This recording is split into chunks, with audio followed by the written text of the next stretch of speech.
So this is last morning in Puerto Vallarta, Mexico, and I'm interviewing the owner of Galleria de Dante. It's a beautiful gallery. It's around 4 blocks long. Actually, it's probably like maybe 2 houses long in width, and the art in here is absolutely amazing. There's bright colors. There are artists always working and painting. When you come in, there's also a restaurant on the second floor that could have several dinners, weddings, and this place is absolutely amazing. The owner is Claire, and she is an amazing person. She was born and raised in the United States, in Michigan, and we're going to talk to her and walk around the gallery. Good morning.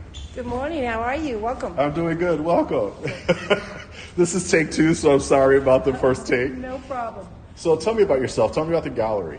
Okay. Well, the gallery started full-time in 1988, combined with an Italian restaurant. It was kind of a passion, just collecting our own personal things and putting them in the restaurant. Everybody decided they loved our art, so one day we thought, you know what, the restaurant business is 22 hours a day. Let's do something else. Everyone loves our art, so just start with things we love. So That's how the gallery started, full-time and big like this in 1995. Okay. So in 1995, you moved from... Well, I moved here from Canada in 1982. Okay. And I met my husband down here and then convinced him to move from Michigan here. So we lived in Michigan for a short time. And then we started an Italian restaurant called Pizza Joe's. It was very successful because it was the first Italian restaurant and everybody loved pizza. we were told we wouldn't make it because the Mexicans actually at that time, because the only pizza they ever ate was like puree out of a can. Right. They said we needed ketchup, mustard, and mayonnaise for our pizza. But I don't think so. So when I was walking around here before, I saw a bathtub. Yes. So the bathtub we lived here for years. This was our house. Many of the old houses in this neighborhood were like this, old haciendas. This at one time, actually, we have 3 floors now, but when we purchased the home in the 80s, it actually was 3 stories high, but only 1 floor. Okay. So it was really high ceilings, fireplaces, and that was my daughter's bathtub. Okay. So as we're walking through the gallery right now, I see this like outdoor like rainforest, and now I see a painter who is an artist who is actually painting his artwork. Yes. So that happens quite often. Right now we have 2 artists painting. Sirpa from Fiji, or from Finland, she paints upstairs. Emilio paints canvas as well as sculpture. Okay. So right now he's working on a sculpture that will go to the bronze foundry very soon. Really? Yep. Okay. Yep. And this painting, it's a big, beautiful painting. I'm going to take a picture of it to show our readers and our podcasters. Can you tell me about this artist? Okay, so this is Israel Zapata. He's about 52 years old. He started with us when he was 25. He's self-taught. He was a full-time teacher at the age of 19. He just got back from painting his 14th mural in Sardinia, Italy. Italy loves him. So he spends a lot of time in Italy doing murals. Most of his work is kind of based on world happenings, religion. There's always a little bit of that. It's controversial, but my house is full of his work because I go much deeper into his art. And actually on our website, you can see a little bio of each painting. My daughter translated in Spanish and English, so you can actually get a little bit of what each painting means. Okay, and what is art if it's not controversial, right? Yeah, well, that's true. I mean, his work more than anything, we find people crying in front of his work, and then we'll go back and they say, I need to tell you why I'm crying, and a woman will say, this painting means so much to me because my husband was just diagnosed with dementia, and there's something speaking to me. Okay. So his work is, everybody wants one of his pieces in their collection. They're always looking for which one. Can you describe what we're looking at right now? I know, but I can give you the text and you Go can ahead. read it yourself. Okay, that's fine.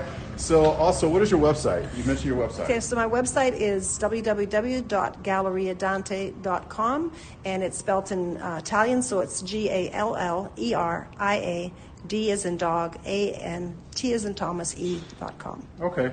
Now, another artist you were telling me before when I stopped in about he donates his profit to homeless dogs. Yes, we can show you his work. Okay. Yeah.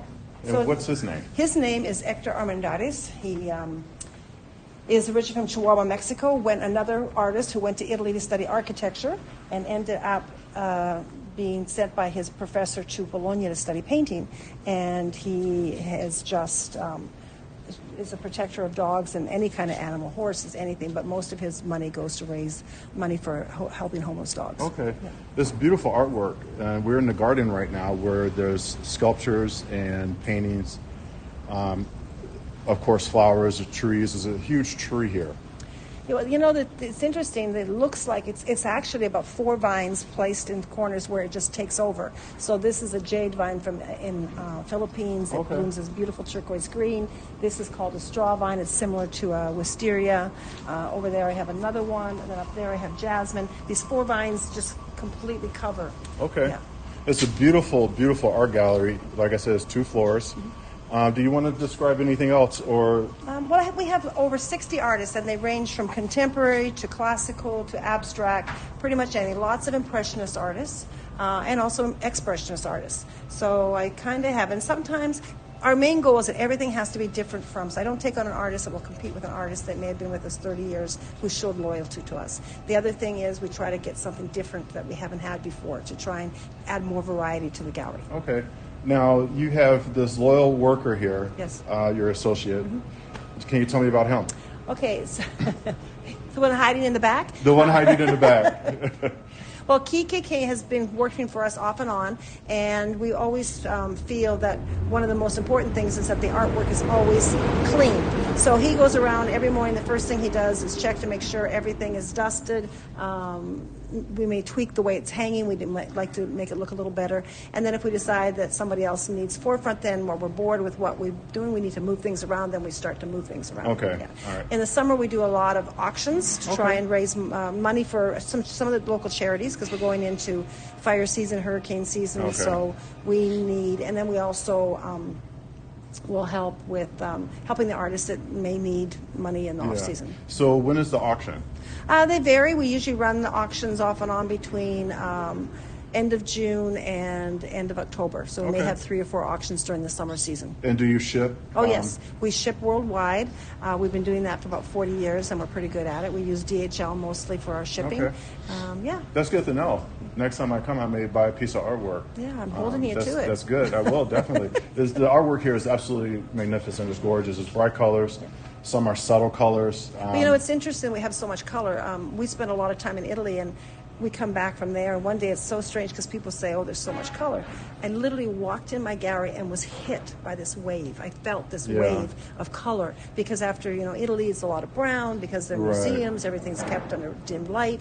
And we definitely, and interestingly enough, this house when we purchased it was called Casa de Colores. Really? Yeah. Okay. So we're continuing with the theme of the house. So we've just built up on the footprint. What was here was 3 little houses, and we just built up and we kept the courtyard. This used to be a big pool. Okay. So we decided we wanted to keep the water feature, so we added a water wall and a couple fountains to keep that going. Nice. And now we're 3 stories. Nice. 2 restaurants and a gallery on every floor. And how long have you been here? I've been here for 44 years. Okay. Well, I hope you another 44 years. Thank you. And I hope this gallery does very well. Well, that'll be in a wheelchair and a cane, but sure. That's okay. That's okay. You know something? You have the fountain of youth right here. So thank you very much, Claire. I appreciate this. Take 2. And hope to see you back here when I come back next. You asked me a question before, and I don't know if you remember that. Asked me, what was the one thing I maybe got from my parents or my grandparents. And one of the main things was, especially in this business, I always do things 3 times. I check my numbers 3 times. I check my measurements 3 times. I just feel it's just part of what I need to do every day. I hear you. Yeah. Good. Yeah. Thank you very You're much. welcome. My pleasure. All right. You have a good day. You too. Did you want to see the artist about the dogs? Yes. Yes, definitely. So right now we're walking towards another art section in the gallery, and we're going to take a picture or some photos of the artist who donates his proceeds to homeless dogs. So this is Hector, originally from Chihuahua, very classical in theme. Most of his women are based on a story of the women that were companions to the wealthy. They were not geishas or courtesans. They were just women who actually shaved their heads to be closer to God. And that way he covered them with usually very colorful turbans. And eventually, when he came back to Mexico from Europe, realized that these women existed in Mexico, and called Mexico at that time, and even Now it's a lot of the states are very much about their florals and their flowers, and Okay. so he now combines that into these wonderful, amazing paintings that are dreamlike. Okay. And I consider him personally a little more classical, but a lot of our clients consider him very surreal. All right.